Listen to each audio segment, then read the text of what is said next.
Welcome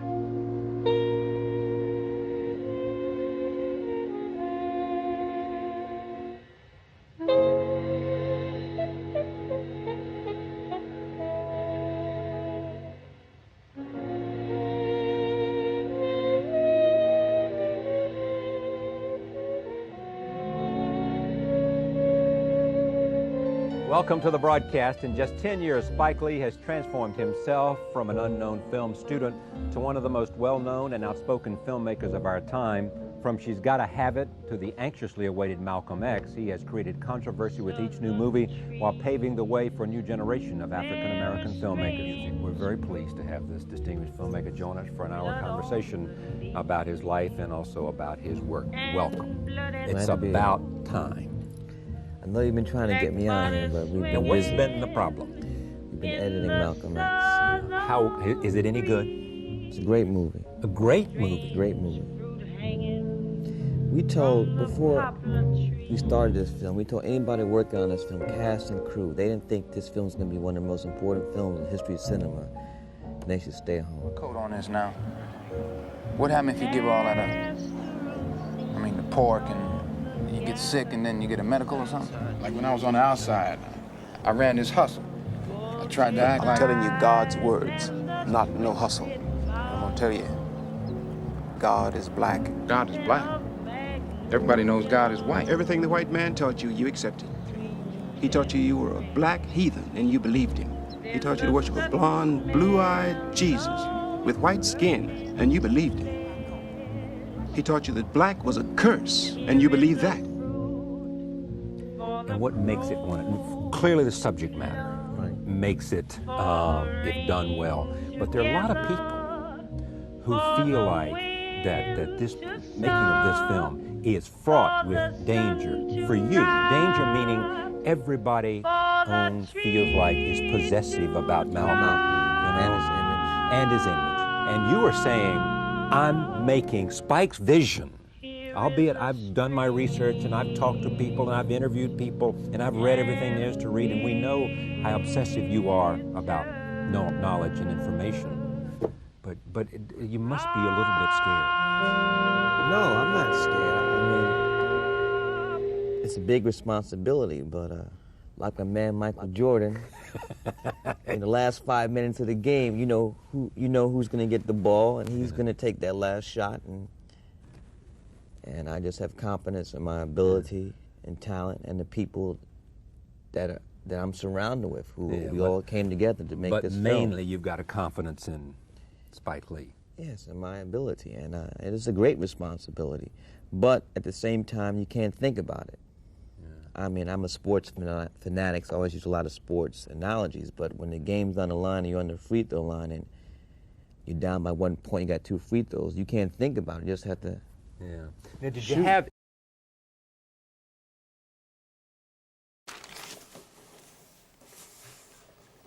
Black, destitute of light, devoid of color, enveloped in darkness, hence utterly dismal or gloomy, as the future looked black. Pretty good with them words, ain't you?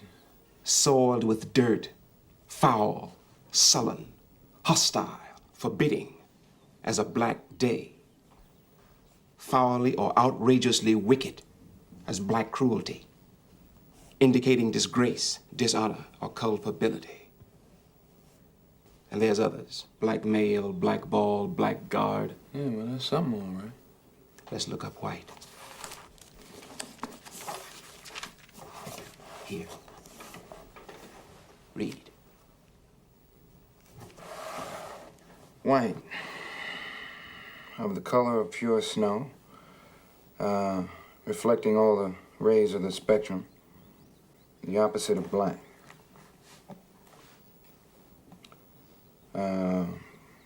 Free from spot or blemish, innocent, pure. Huh. Ain't this something? Without evil intent, harmless, honest, square dealing, and honorable. Wait a minute, but this was written by white folks though, right? I mean, this is white folks' book. This sure ain't no black man's book. So what we reading this one for? Because the truth is lying there. If you read behind the words, You got to take everything the white man says and use it against him. Yeah? All right, well, I mean, you know, there's a whole lot of words in here. Here, let's start at the beginning. We'll look them up, write them down, and find out what they mean. Here, page 1. The first word, aardvark. Aardvark, earth pig, African ant-eating mammal, abacus, Chinese calculating instrument,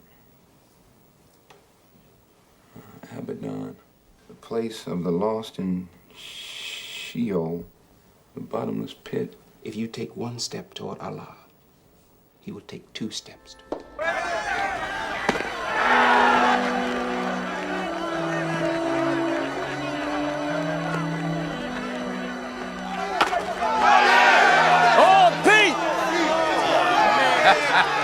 Boy, way out of baseball, huh? Chuck, What's the score, my man? 10-1. We're murdering them. Didn't you hear? No, what happened? The Brooklyn Dodgers brought up Jackie Robinson, and we're pounding the hell out of them celebrating. Yeah, that's all right. Sure. White man throw us a bone and we're supposed to forget 400 years of oppression. Yeah, but a Negro playing in the big leagues, that's something, ain't it? I told you to go behind the words and dig out the truth. They let us sing and dance and smile.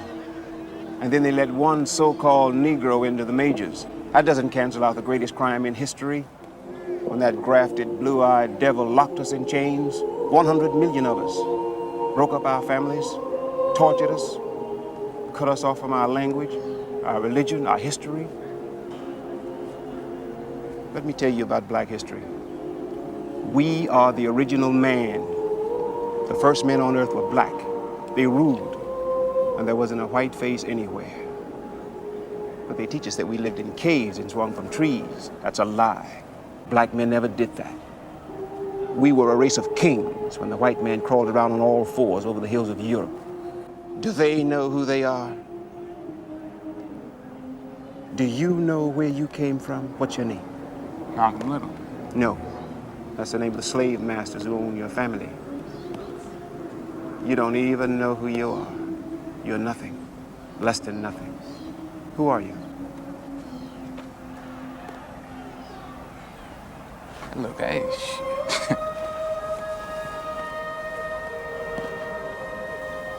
All right, I ain't Malcolm Little, I ain't Red. I damn sure ain't Satan. That's right. So who are you?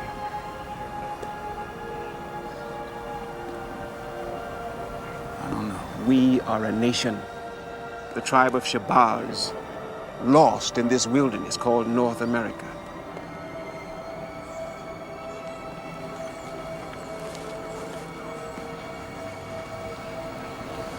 Travis. What did you ask Louis Farrakhan? I've been in that palace. What did you ask him? I asked him what was the nation's involvement in the assassination of Malcolm X. I asked him about the split between Malcolm and Honorable Elijah Muhammad. And he was one of the best interviews I got. Yeah. And what did he say about that? Because I've never heard him speak out on what he might have known about the death of Malcolm. Well, what he did say, he did own up. Because he, in a sense, was the successor. Yes, what he did, he owned up to the fact that he was responsible for a lot of the climate that permitted, you know, what happened. And that he was saying that he hoped that this film heals wounds and doesn't open it. Yeah. Will it? Not if the truth opens wounds. I think it should heal it. No doubt in your mind, as you know, because you saw the broadcast I did on Hour on Malcolm, there's no doubt in your mind that Malcolm was killed by people from the Nation of Islam?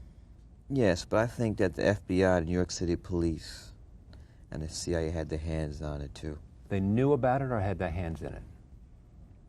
I had their hands in on it. In what way? Well, first of all, the Nation of Islam was under surveillance. The phones were tapped, everything. I mean, there's a new book out called Malcolm X and the FBI, which I wrote the foreword to, and it's like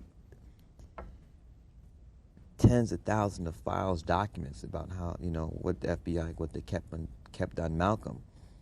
And if they knew about the that they knew about the assassination, did nothing to stop it. But just knowing the type of man that J. Edgar Hoover was, the type of animal he was, and what he did to Dr. King, and sending those tapes to Mrs. King, to Coretta. Right. I mean, it's not far-fetched for me to think that the United States was in on the assassination of Malcolm X. You know what they did, with the exploding cigars they sent to Castro, and Malcolm wasn't the same kind of threat they didn't perceive, did they? yeah, he was very. I mean, any black man that stands up as a threat. Welcomes the outspoken Negro leader, Malcolm X. Sir, what's the real reason why you two men split? Is it merely ideological, or is it personality? What else? Probably personality. It was not the statement that originally was given by the movement when we split. It's more personality than anything else. You've called people like Martin Luther King, who just got a Nobel Peace Prize, an Uncle Tom. Is this correct, first? Well, I'd rather say that in the States, there's a law that has recently been passed, or a decision handed down by the court, wherein if you call someone an Uncle Tom, they can sue you for libel. Well, so I never refer to them as Uncle Toms. I would say that Uncle Martin is my friend. Uncle Martin is your friend, yet you would disagree with his approach to what he wants to accomplish. Definitely. If his approach would bring about what the black man in America needs to completely eliminate the problem that we have, I would say well and good. But I very much doubt that anyone who adopts the approach that Martin Luther King has been teaching to our people in that country can point to any meaningful gains that has actually served to solve the problem. Black Muslims have sometimes, whether you have or not, and I think probably you have sometimes, it seemed to me, been preaching hate to meet hate. I don't advocate any kind of hate. But there's a lot of talk that sounds very much like it. No, I think that the guilt complex of the American white man is so profound until when you begin to analyze the real condition of the black man in America, instead of the American white man eliminating the causes that create that condition, he tries to cover it up by accusing his accusers of teaching hate. But actually, they're just exposing him for being responsible for what exists. Well, that's something of an argument, but I've heard speeches made by some of the people of your group. I think I've heard you make speeches. It seemed to me that you were advocating what I would have to describe, I think, as violence to meet the serious injuries that have been done your people, with which I totally agree. I don't call that violence. I don't in any way encourage black people to go out and initiate acts of aggression indiscriminately against whites. But I do believe that the black man in the United States, and any human being, anywhere, is well within his right to do whatever is necessary, by any means necessary, to protect his life and property, especially in a country where the federal government itself has proven that it is either unable or unwilling to protect the lives and property of those human beings. Just before Pierre takes it, you've got a pretty good fighter and the world's heavyweight champion lined up with you to help out. Yes, Pierre. Well, Mr. X, if I guess I call you that, is that the proper appellation, Yes. Mr. X? I'm wondering if you still believe, as I think you certainly did at the time you were allied to the black Muslim movement, in a segregated black nation in North America. I don't believe in any form of segregation or any form of racism. I'm against any form of segregation and against racism. Am I right in saying that the black Muslim movement, which you have left, did believe in that? Well, Elijah Muhammad taught his followers that the only solution was a separate state for black people. And as long as I thought he genuinely believed that himself, I believed in him and believed in his solution. But when I began to doubt that he himself believed that that was feasible, and I saw no kind of action designed to bring it into existence or bring it about, then I turned in a different direction. Are you still a Muslim yourself? Oh, yes. I'm a Muslim. I believe in the religion of Islam, which believes in brotherhood, complete brotherhood of all people. But at the same time that I believe in this brotherhood, I don't believe in forcing my desire for brotherhood upon those who aren't willing to accept it. Of course, I think the Christians would say that they also believed in brotherhood. What did you say to that? I'd say they believe in it, but don't practice it. Well, that'd be a pretty good answer. Threat. What is it about Malcolm for you? What does he mean to you? And why was it important for you to write and make and produce and direct a defining film? Well, I think Ozzie Davis said it best in the eulogy. We said Malcolm was our prince, our shining black prince, and he's a great example of black manhood. And that is something that's very lacking today, even more so now than it was 20 years ago, 20 plus years when Malcolm was alive. And Malcolm is needed more now than ever before. I think that's why he's so popular. He's never been as popular now as he was before. So I think we're just very fortunate that we were given this opportunity, you know, Denzel and myself, to do this picture. Will it change in some way, our understanding of Malcolm by seeing this film? Yes, especially if your only understanding of Malcolm comes from the white media. Especially if you think that if your knowledge of Malcolm, if your entire knowledge of Malcolm is that you think he's anti-Semitic, that he's anti-white, and he advocates violence. If that's all you think about Malcolm, it's definitely going to change your perception of that.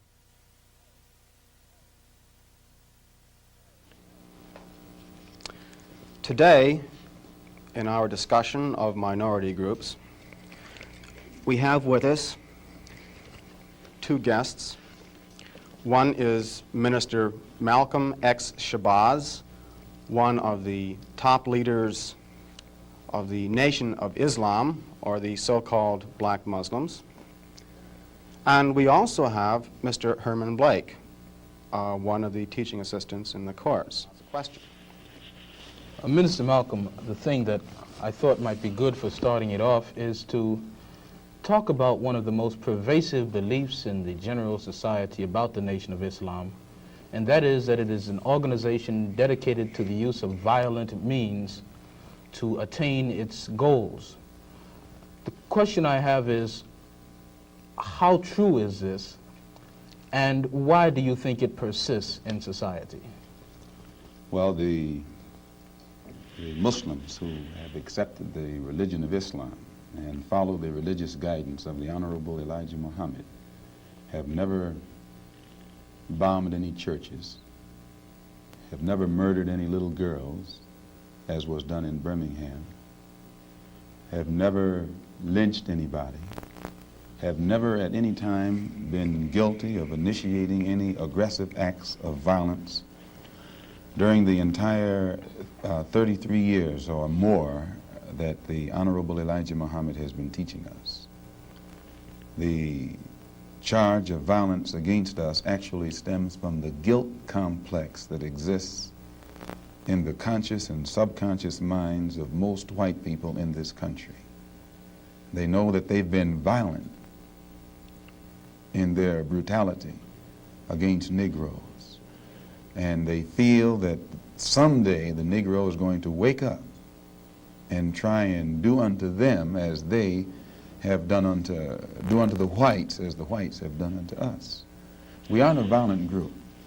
We are taught by the Honorable Elijah Muhammad to obey the law, to respect everyone who respects us.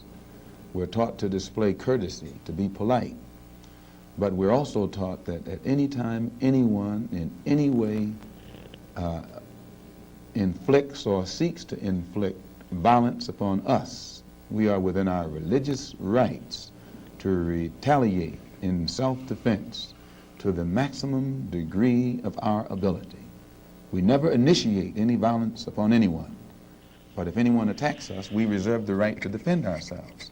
So to accuse us of being violent is like accusing a man who is being lynched, who is being hung on a tree, simply because he struggles vigorously against his lyncher. The victim is accused of violence, but the lyncher is never accused of violence. And I only point this out because the various racist groups that are set up in this country by whites and who have actually practiced violence against blacks for 400 years are never associated or identified or made synonymous with the term violence. But whites speak of Muslims almost synonymously with violence. Whenever Muslims are mentioned by them, violence is brought up, but it's not connected with any other group. This is a sort of a propaganda tactic or what I would call psychological warfare to in some way make the image of the Muslims in this country be a violent image rather than a religious image. We put out a statement today. We watched this, and it's impossible to watch this gross incompetence that I watched last night. And we put out a statement a little while ago, and these people are going crazy. They won't report it properly. Shall I read you the statement? Donald J. Trump is calling for, now listen, you got to listen to this one because this is pretty heavy stuff, and it's common sense, and we have to do it. Remember the poll numbers, 25%, 51%. Remember the poll numbers. Okay, so remember this. So listen.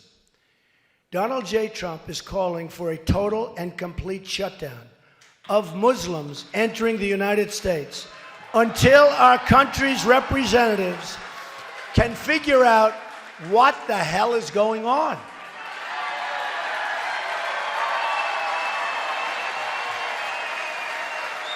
We have no choice. We have no choice.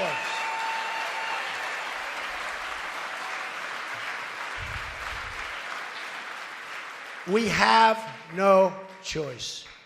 According to Pew Research, among others, there is a great hatred toward Americans by large segments of the Muslim population.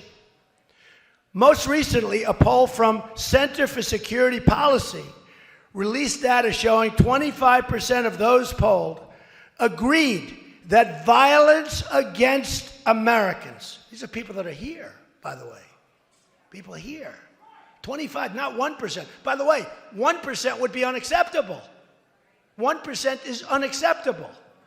25% of those polled agreed that violence against Americans here in the United States is justified as part, think of that, as part of the global jihad. They want to change your religion. I don't think so. I don't think so. I don't think so. Not going to happen.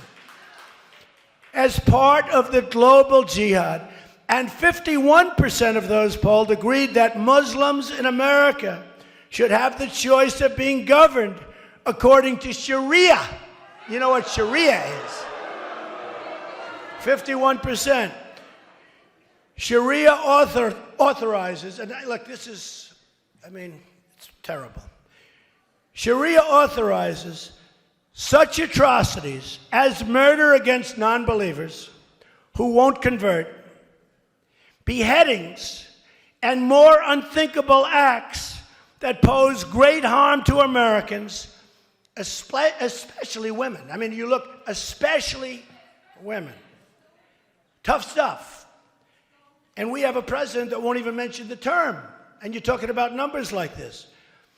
Mr. Trump stated, without looking at the various polling data, it's obvious to anybody the hatred is beyond comprehension of such a big portion. Where the hatred comes from and why we will have to determine. We're going to have to figure it out. We have to figure it out. We can't live like this. It's going to get worse and worse. You're going to have more World Trade Centers. It's going to get worse and worse, folks. We can be politically correct and we can be stupid, but it's going to get worse and worse. Until we are able to determine and understand this problem and the dangerous threat it poses, our country cannot be the victim of horrendous attacks by people that believe only in jihad.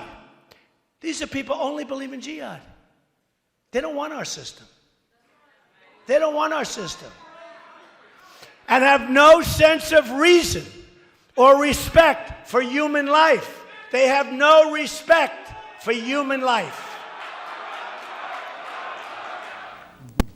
I'd like to ask a question in that regard. What's interesting is that members of the Nation of Islam have not used violence even when black Americans were attacked. How do you account for this? Does this in any way contradict some of the basic premises of your movement? I don't know how you mean. Well, you maintain, for example, that you will not, or that you should not use violence unless you are attacked by the white man. And I think we can note in the last several years, certainly, dozens and dozens and dozens of instances in which Negroes have been attacked, killed in some instances. You mean in these demonstrations? These demonstrations and the bombings, for example, recently in Birmingham where they killed 4 little Negro girls. And what interests me is the fact is that the Nation of Islam has not done anything to retaliate. I think you should be happy. The important thing is, does your lack of action contradict any of your basic principles? I'll explain it. You should be happy that Muslims who follow the Honorable Elijah Muhammad, number one, don't believe in any form of integration, and believe that every mention of the word integration by whites, whether it be from the mouth of Kennedy on down to the mouth of the lowest, raggediest white liberal in the street who is beatnik-like involving himself in these integration efforts, if we believed in it, we would integrate, and we would fight anybody who got in our way or made any effort whatsoever to stop us from integrating. If we really believed that the law of the land, the Supreme Court, and other so-called judicial bodies were for real when they talked about integration, we would integrate. And knowing that the law was on our side, and any effort we made to demonstrate toward integration, why, we would know the law should be on our side, if it's the law of the land. If it is the law of the land, then the demonstrators are within the law, and the discriminators are against the law. But to show you the hypocrisy of the law, when Negroes demonstrate for integration, instead of arresting the discriminators, the law arrests the demonstrators. So this is a foolish move on the part of Negroes. And when you foolishly get yourself involved with an enemy, then whatever comes upon you, that's your business. As Muslims, we believe that separation is the best way and the only sensible way, not integration. And but on the other hand, when we see our people being brutalized by white bigots, white racists, we think that they are foolish to allow themselves to be beaten and brutalized and do nothing whatsoever to protect themselves. They are foolish. They should have the right to defend themselves against any attack made against them by anyone. If a dog is biting a black man, the black man should kill the dog. Whether the dog is a police dog, a hound dog, or any kind of dog. If a dog is sick on a black man, when that black man is doing nothing but trying to take advantage of what the government says is supposed to be his, then that black man should kill that dog, or any two-legged dog who sicks the dog on it. Should other black men help that particular person who was attacked? I think you'll find, sir, that there will come a time when black people wake up and become intellectually independent enough to think for themselves. As other humans are intellectually independent enough to think for themselves, then the black man will think like a black man, and he will feel for other black people.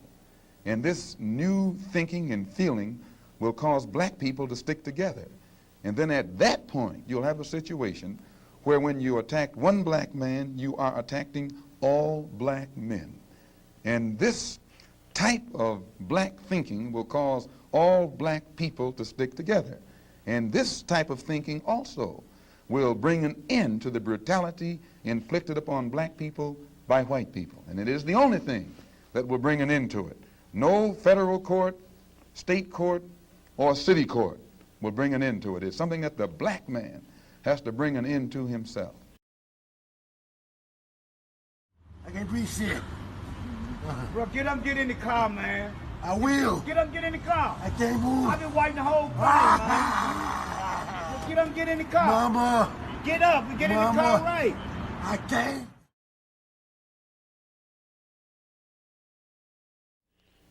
Minister Malcolm, let me, on the basis of your two remarks, ask a double-pronged question. One, is it then your assertion that the laws with respect to how Negroes are supposed to have equal opportunity and equal rights in this country are not meaningful or believed by whites? And secondly, what is your opinion and attitude toward the civil rights movement in general, and particularly the Reverend Martin Luther King and his philosophy of nonviolent direct action? If the white people really passed meaningful laws, it would not be necessary to pass any more laws. There are already enough laws on the law books to protect an American citizen. You only need additional laws when you're dealing with someone who is not regarded as an American citizen. But whites are so hypocritical. They don't want to admit that this black man is not a citizen. So they classify him as a second-class citizen to get around making him a real citizen. If he was a real citizen, you'd need no more laws. You'd need no civil rights legislation. Civil rights, when you have civil rights, you have citizenship. It's automatic. White people don't need laws to protect their citizenship because they're citizens. But they don't want to tell us we're not citizens. And at the same time, they don't want to pass laws that are meaningful enough to protect us as if we were citizens. And the Supreme Court desegregation decision is the best example I know. That's a law from the Supreme Court. 10 years have gone by. No desegregated schools. It hasn't been implemented beyond, I think, 9% in 10 years. So this just shows you the hypocrisy of the American white man. They talk out of both sides of their mouth. And for this reason, we who are Muslims, that is, who believe in the religion of Islam, who believe in God, we don't believe that black people will ever get any laws, get any problem with laws being passed or new persons being put in office, white liberals being put in office. There is nothing that the white man will ever do to bring about true, sincere citizenship or civil rights recognition for black people in this country. Nothing will they ever do. They will always talk it, but they won't practice it. And with the Supreme Court, if the NAACP can tell me that they want a desegregation decision for me 10 years ago, but yet the schools haven't been desegregated, as I say, this is a victory with no victory. It's a victory that you can talk about, but it's a victory you can't show me. So if you represent the NAACP and you are telling me about this great victory you won for me, when I look at you, I have to conclude that either you have been duped yourself or else you are trying to dupe me. And in most instances where the civil rights struggle is involved, there is no civil rights leader can point to me one concrete gain, practical gain, that black people have made in the civil rights field in this country, not only during the past 10 years, but during the past 100 years. Now, the other part was with respect to Mr. King and the nonviolent direct action.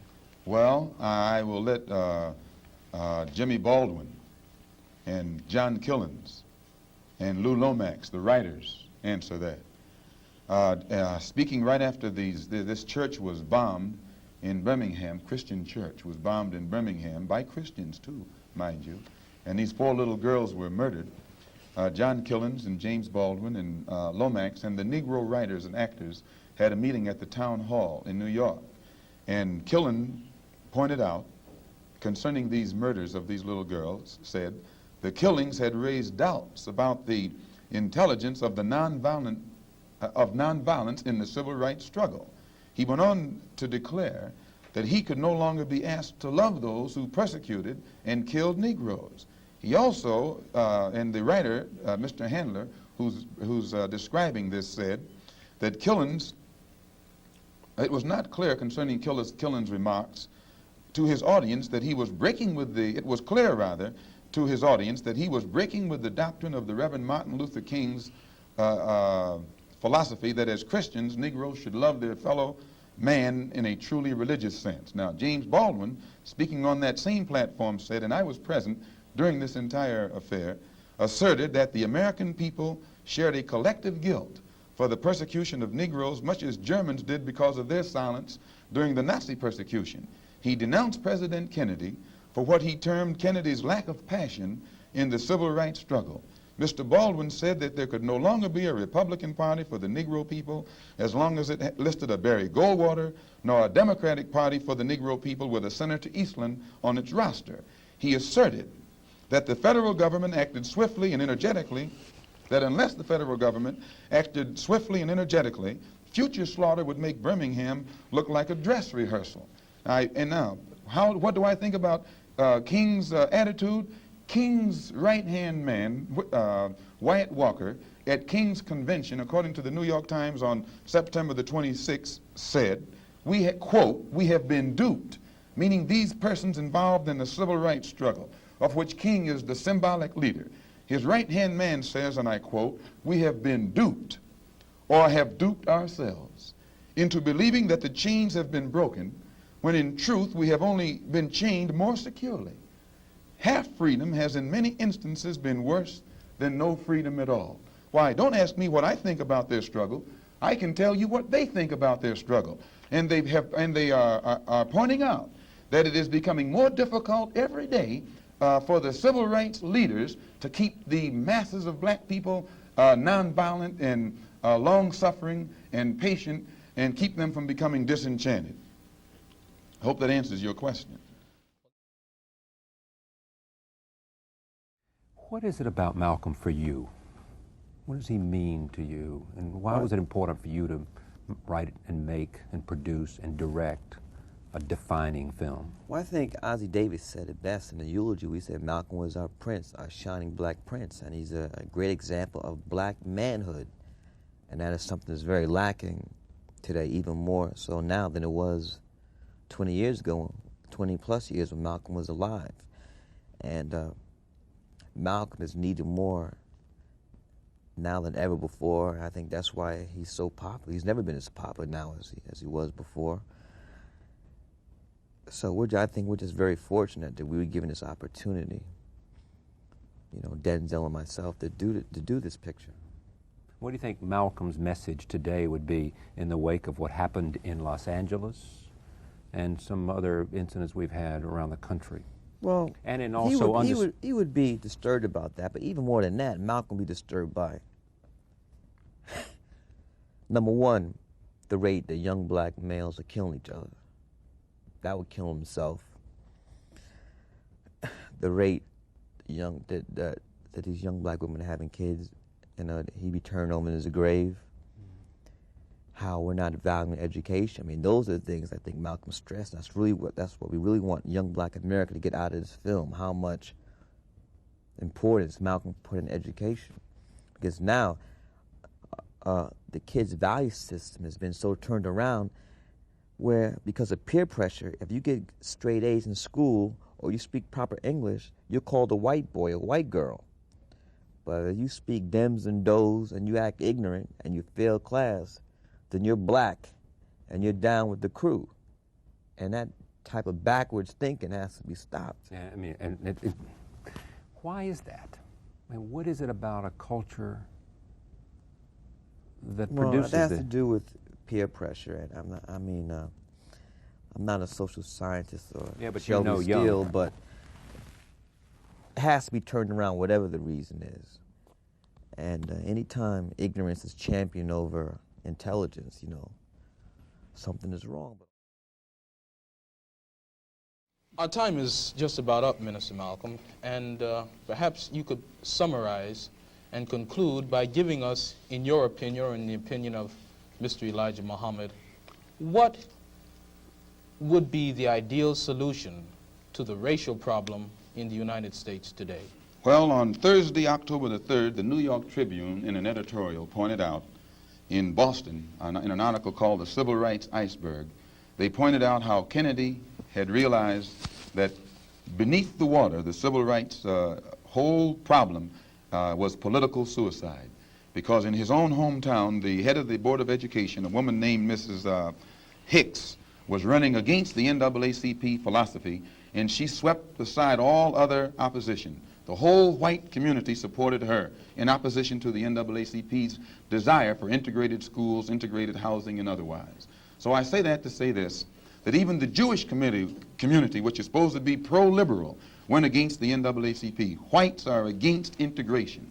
in practice, but they're for it in principle. So the only solution is separation. And the Honorable Elijah Muhammad says that this can be brought about simply by letting our people be exposed to the truth about ourselves, about the white man, about our history and our condition in this country. And once we are exposed to the complete truth about things as they actually exist in this country, the masses of black people will choose complete separation from this entire system, political system, economic system, social system, and whatever other aspect or description or adjective you want to attach to it. Let us go back home to our own people, live among our own kind, and solve our own problems ourselves. And if the white man doesn't want us to go back to our own people and live in our own country, then since we can't get along together in peace on this country with white people, let us separate part of this continent, migrate to that separate territory, let the government give us everything we need to establish our own independent economic system and society, and thereby we'll be able to solve our own problems ourselves and prove that we are human beings and a part of the human family and can do for ourselves what other humans have done for themselves. And then we'll be able to stop blaming the white man for what he has done and stop begging the white man to solve our problems. We'll be able to solve our problems ourselves. Thank you very much. That's it.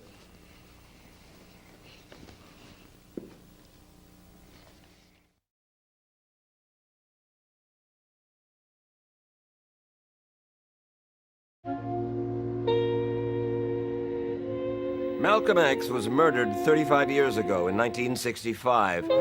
Today, the black revolutionary, once feared and misunderstood, enjoys a popularity and respect reserved for leaders like Martin Luther King, Jr.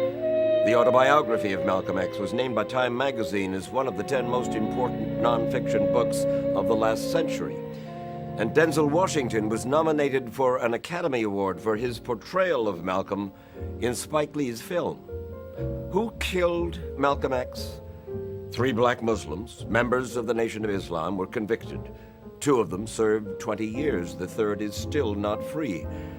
But the current leader of the Nation of Islam, Louis Farrakhan, has long been suspected as the instigator, the behind-the-scenes force who triggered the killing. Malcolm's late widow believed that, as do his children to this day.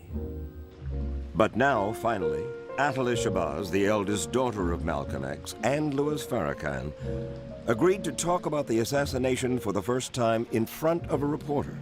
For Shabazz, not without some misgivings. I did not know if I wanted to sit across from him. I didn't know if my heart could handle it.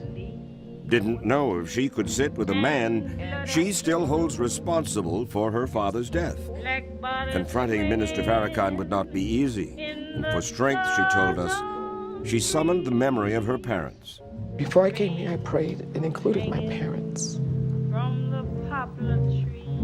They had to walk with me to the airport. They had to get me out of that hotel and into the property here. You see, Atala Shabazz was there in the Audubon Ballroom in 1965 in New York to watch her father make a speech. She was there with her 2 younger sisters and her pregnant mother. And Atala, only 6 years old, watched as gunmen killed her father. Here's how her late mother, Betty Shabazz, described the murder. I heard shots, and I saw people crawling on the floor. And so I got down too. Then when I was looking out, and I saw someone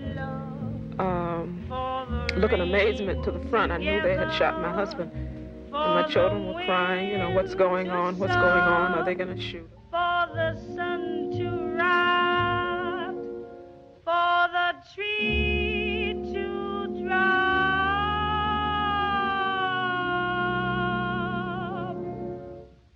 Here is a strange and bitter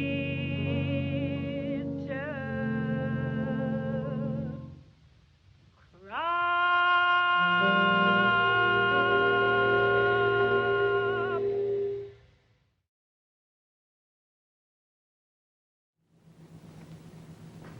Mr. X, may I thank you very much for coming on our program and perhaps clearing away some of the cobwebs of misconception that some of us might have had about your belief. And I think you're a very sincere man, and it takes a lot of courage to admit a former belief is wrong, and we congratulate you for that and the service you performed tonight in giving us your views. Thank you so much, Mr. Thank you.